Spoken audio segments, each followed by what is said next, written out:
Break नंतर आपलं पुन्हा एकदा स्वागत। बातमी नाशिकमधून समोर येते आहे। नाशिकच्या गोदावरी नदीला मोठा पूर आलेला आहे आणि या पुरामुळे चांदोरी गावाला पुराचा वेढा बसलेला आहे। चांदोरीमधले मुख्य रस्ते हे पाण्याखाली गेलेत।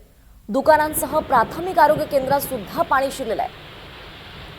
हे दृश्य आपण पाहू शकतो कशा पद्धतीने सर्व रस्ते जलमय झालेले आहेत। रस्त्यांना नद्यांचं स्वरूप आलेलं आहे। नाशिकमधली दृश्य आपण पाहतोय। प्रचंड मोठा पाऊस इथे कोसळतोय, त्यामुळे गोदावरी नदीला मोठा पूर आलेला आहे। गावागावात पाणी शिरलंय। चांदोरी गावाला पुराचा वेढा पडल्याचं पाहायला मिळत आहे। चांदोरीमधले मुख्य रस्ते सुद्धा पाण्याखाली गेलेत। दुकानं त्यासोबतच प्राथमिक आरोग्य केंद्र यात सुद्धा पाणी शिरलंय। दरम्यान नाशिकमधलेच गंगापूर धरणातून मोठ्या प्रमाणावर पाण्याचा विसर्ग सध्या सुरू आहे, त्यामुळे गोदावरी नदीला पूर येण्याची शक्यता आहे। त्यामुळे नदी किनारी असलेल्या चांदोरी सायखेडा परिसरातल्या नागरिकांचं स्थलांतर होणार आहे। नांदूर मध्यमेश्वर बंधाऱ्यातनं पाणी जायकवाडीकडे झेपावत आहे, त्यामुळे मराठवाड्याला मात्र चांगलाच दिलासा मिळणार आहे। धरणात पाण्याचं विसर्ग सध्या सुरू आहे गोदावरी नदीला, त्यामुळे पूर येण्याची शक्यता आहे। नदी किनारी असलेलं चांदोरी सायखेडा या परिसरात नागरिकांचं आता स्थलांतर केलं जाणार आहे। नांदूर मध्यमेश्वर बंधाऱ्यातनं पाणी जायकवाडीकडे झेपावत आहे, त्यामुळे मराठवाड्याला मात्र चांगलाच दिलासा मिळणार आहे।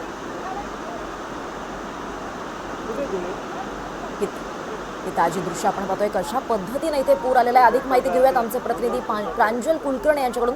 प्रांजल, काय परिस्थिती आहे सध्या तिथे? दीपाली, आपण जर बघितलं तर गेल्या 2 दिवसांपासून नाशिकमध्ये पावसाची संततधार ही सुरू आहे। काल जर बघितलं तर मुसळधार असा पाऊस जो आहे तो कोसळत होता। यासोबतच जर बघितलं तर त्र्यंबकेश्वर असेल, इगतपुरी, सुरगाणा, पेठ इथे अनेक ठिकाणी जर बघितलं तर अतिवृष्टी देखील झाल्याचं बघायला मिळालं आहे। आपण जर बघितलं तर पहाटेपासून कुठेतरी पावसाचा जोर कमी झाला आहे आणि सध्या पावसाने उसंत घेतलेली आहेत। मात्र एकंदरीतच या पावसामुळे जिल्ह्यातील धरणं जी आहेत ती खरं तर कुठेतरी ओसंडून वाहत आहेत। तुडुंब खरं तर धरणं जी आहेत भरलेली आहेत आणि त्यामुळे धबधबे असतील, नद्या नाले असतील ते ओसंडून वाहत आहेत। दरम्यान आत्ताची आपण ही जर ताजी जर दृश्य बघितली तर गोदावरी नदीला पहिला पूर जो आहे तो यंदाच्या हंगामातील आलेला आहे।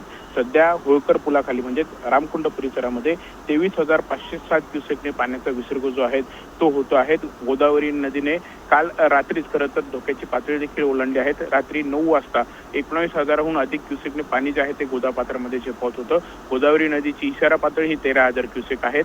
तर आता जर आपण बघितलं तर जवळपास 23,507 एवढा पाणीसाठा, एवढं क्युसेक विसर्ग जो आहे तो रामकुंड परिसरामध्ये होतोय।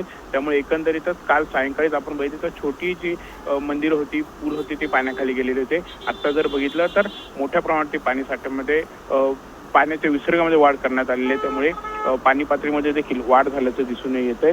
एकंदरीतच बघितलं तर या पाण्यामुळे पुढे जर बघितलं तर चांदोरी सायखेडा ही जी शहरापासून साधारणतः 15-20 किलोमीटर अंतरावरील गावं आहेत, इथे देखील गावात पाणी शिरण्यास सुरुवात झालेली आहे। प्रशासनाकडून काल रात्रीच नागरिकांचं देखील स्थलांतर करण्याची प्रक्रिया ही सुरू होती। स्वतः जिल्हाधिकारी असतील, महापौर असतील, जिल्हा परिषदेचे मुख्य कार्यकारी अधिकारी असतील, हे रात्री पूर्णतः लक्ष ठेवून होते परिस्थितीवरती। त्यामुळे कोणतीही दुर्घटना जी आहेत ते अद्याप समोरही आलेली नाहीयेत। नागरिकांना प्रशासनाकडून सतर्कतेचं आवाहन जे आहे ते करण्यात आलेलं आहे। निश्चितच प्रांजल, ही नाशिकमधली भयावह परिस्थिती आपण पाहतोय। धन्यवाद या सगळ्या सविस्तर माहितीसाठी। तर तिकडे मराठवाड्यात पावसाची मोठी तूट पाहायला मिळते। 929 धरणात फक्त 25% पाणी साठा शिल्लक आहे। मराठवाड्यातल्या 7 जिल्ह्यांमध्ये कमी पाऊस झालेला आहे। सध्याच्या स्थितीमागची 2 दिवसात मध्यम स्वरूपाच्या पावसामुळे काही प्रमाणात दिलासा मिळालाय, मात्र सरासरीची तूट भरून काढायची आहे। नाशिकमध्ये मुसळधार पाऊस सुरू आहे। गोदावरी नदी पात्रात 12,600 क्युसेक विसर्ग सोडण्यात आलेला आहे।